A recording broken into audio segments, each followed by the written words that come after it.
La confiance n'exclut pas le contrôle. Vous la connaissez, cette phrase? Plutôt au boulot. Aujourd'hui, je vous explique pourquoi cette phrase vous empêche de vivre sereinement votre relation de couple. Je m'appelle Morgane Catoire, je suis coach et médiatrice de couple. Vous venez de découvrir des mensonges ou une trahison de la part de votre conjoint, ou cela fait longtemps que la confiance est un sujet entre vous. Dans cette vidéo, je vais vous expliquer quelles sont les erreurs que vous commettez et qui vous empêchent de vivre tranquillement votre relation de couple. Avant de parler de tout ça, je vais mettre une précaution. Je vais utiliser du vocabulaire comme mensonge, trahison, infidélité. Sachez que ce sont des mots que je ne vais utiliser ici que pour la compréhension du plus grand nombre. Dans les séances, ce n'est pas du vocabulaire que j'utilise, tout simplement parce qu'il perpétue des positions de bon, méchant, de victime, de bourreau, et que c'est tout ce qui vous empêche de vivre tranquillement votre relation de couple. En séance, j'utilise des mots choisis ensemble, ou tout simplement le prénom des personnes.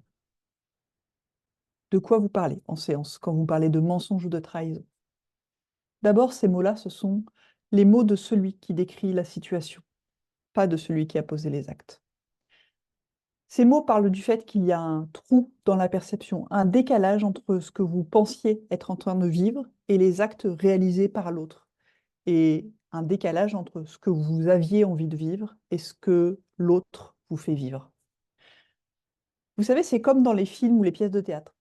Le spectateur voit les deux personnages évoluer en parallèle et il sait très bien que les quiproquos et les péripéties provoquées par le scénariste vont amener au fait que chacun des personnages est en train de vivre une histoire différente et que la rencontre de ces deux histoires va fabriquer un choc, comique ou dramatique selon l'ambiance du film. Vous pouvez aller voir la série Seinfeld, tous les épisodes de cette série sont construits sur ce principe-là. Sauf que vous êtes l'un des personnages et que c'est vous qui allez vivre ce choc. Donc quand vous allez découvrir ce décalage, ça va vous faire vivre une tempête d'émotions. Si vous regardez cette vidéo, c'est probablement parce que vous êtes en train de traverser cette tempête d'émotions avec des émotions contradictoires. Lors de la prise de connaissance du décalage entre l'histoire que vous viviez et l'histoire que vit votre conjoint, le choc est provoqué par la surprise et est augmenté par l'interprétation que vous avez de ce décalage. Alors je vais préciser, quand je parle d'interprétation, je parle de l'intention que vous prêtez à votre conjoint. Et c'est là votre première erreur. Rassurez-vous, c'est une erreur qu'on fait tous et tout le temps. On est tout le temps en train d'imaginer que les autres fonctionnent de la même façon que nous. Alors, quand vous découvrez un décalage, vous vous dites, s'il a fait ça, c'est parce qu'il ne m'aime pas, par exemple. Parce que dans votre système de représentation, faire vivre ce que vous êtes en train de vivre actuellement à quelqu'un, ça veut dire que soit on ne s'intéresse pas à l'autre, ça c'est au mieux, ou au pire, on lui veut du mal.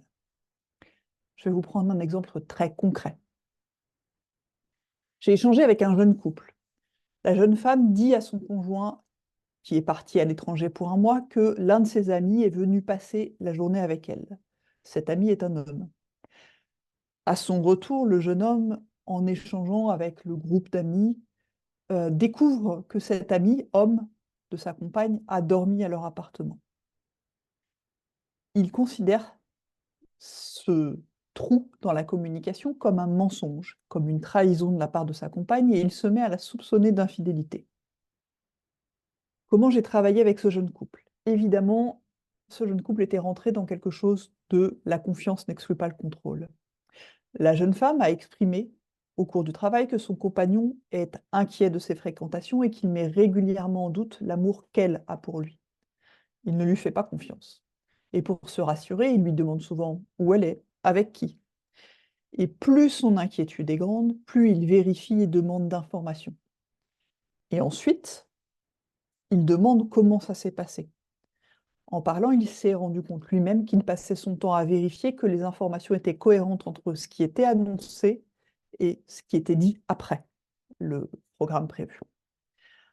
En échangeant, ils se sont tous les deux vus dans le fait de chercher en permanence des informations. Et ils se sont rendus compte que plus ils cherchaient d'informations, plus ils étaient tendus.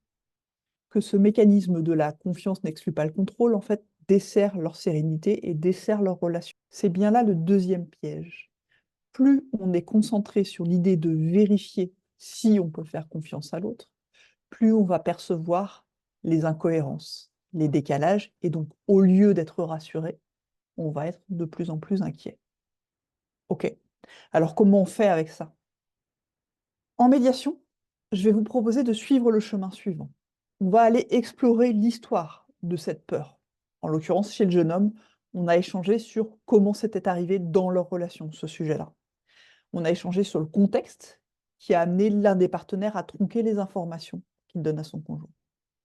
Dans leur cas, la peur du jeune homme était arrivée dans leur histoire après que lui-même avait commis une infidélité. Il s'était mis à penser que si sa compagne lui cachait des informations, c'est parce qu'elle faisait la même chose que lui à l'époque de son infidélité. En parallèle, sa compagne, ne sachant pas comment le rassurer, avait fait le choix de préserver le jeune homme de cette peur.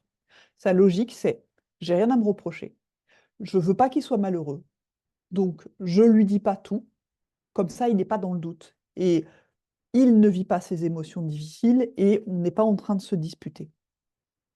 Vous voyez là qu'il y a une intention positive. Et c'est bien ça qui est important.